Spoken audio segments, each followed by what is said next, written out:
എന്താണ് ചെയ്യുന്നത്?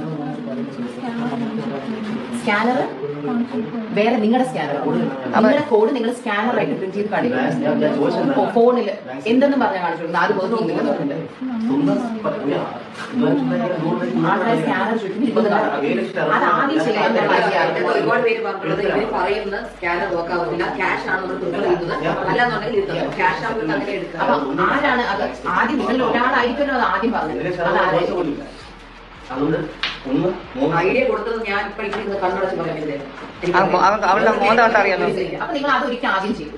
അപ്പൊ നിങ്ങൾക്ക് ആ കാശ് കിട്ടിയാൽ നിങ്ങൾ മൂന്നുപേരും ഈക്വലി ഡിവൈഡ് ചെയ്താണ് എടുത്തത്. എല്ലാ പൈസയും കംപ്ലീറ്റ്ലി ഡിവൈഡ് ചെയ്താണ്. ദിയാകൃഷ്ണയുടെ സ്ഥാപനത്തിൽ നിന്നും പണം തട്ടിയെന്ന സംഭവത്തിൽ കൂടുതൽ തെളിവുകൾ പുറത്തുവിട്ട അമ്മ സിന്ധു കൃഷ്ണകുമാർ രംഗത്തെത്തിയിരിക്കുകയാണ്. 3 യുവതികളെയും ഇരുത്തി ചോദ്യം ചെയ്യുന്ന വീഡിയോ ആണ് പുറത്തുവിട്ടിരിക്കുന്നത്. ദിയയുടെ സഹോദരിയും നടിയുമായ അഹാന കൃഷ്ണ 3 വനിതാ ജീവനക്കാരെ ചോദ്യം ചെയ്യുന്ന ദൃശ്യങ്ങൾ നമുക്ക് കാണാം. ഇതിനിടെയാണ് തട്ടിപ്പുകാരികൾക്ക് വെള്ളവും ജ്യൂസും ഭക്ഷണവും കൊടുക്കുന്നത് കാണുന്നത്. ചോദ്യം ചെയ്യലിൽ വല്ലാണ്ട് ഉരുണ്ട് കളിക്കുന്നവരോട് വെള്ളം വേണോ ജ്യൂസ് വേണോ എന്ന് ചോദിച്ച് കുടിക്കാൻ വെള്ളവും ജ്യൂസും കൊടുക്കുന്നത് കാണാം. സ്വിഗ്ഗി വഴി താൻ അവർക്ക് ഭക്ഷണ സഹിതം മേടിച്ചു കൊടുത്തിട്ടാണ് വിട്ടതെന്ന് ഇന്നലെ കൃഷ്ണകുമാറും പറഞ്ഞിരുന്നു. നിങ്ങൾ തട്ടിപ്പ് നടത്തി എത്ര കാശുണ്ടാക്കി എന്നറിയണമെന്ന് അഹാന ജീവനക്കാരോട് ചോദിക്കുന്നുണ്ട്.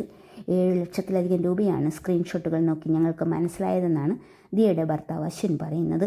എന്നാൽ ചോദിക്കുന്നതിന് സത്യം പറഞ്ഞാൽ എല്ലാ പ്രശ്നങ്ങളും മാന്യമായി അവസാനിപ്പിക്കാമെന്നും അല്ലെങ്കിൽ തനിക്ക് പകരം പോലീസാവും നിങ്ങളെ ചോദ്യം ചെയ്യുകയെന്നും അഹാന പരാതിക്കാരോട് പറയുന്നുണ്ട്. പിന്നാലെയാണ് ആഗസ്റ്റിലാണ് ആദ്യമായി പണം തട്ടിയെടുത്തതെന്നും ചെയ്തതിൽ ഇപ്പോൾ കുറ്റബോധം തോന്നുന്നുണ്ടെന്നും ജീവനക്കാരികൾ പറയുന്നത്. കയ്യിലുണ്ടായിരുന്ന സ്വർണ്ണമടക്കം വിറ്റാണ് 5 ലക്ഷം രൂപ ദിയയ്ക്ക് തിരികെ നൽകാനായി ഉണ്ടാക്കിയതെന്നും ഇവർ പറയുന്നു.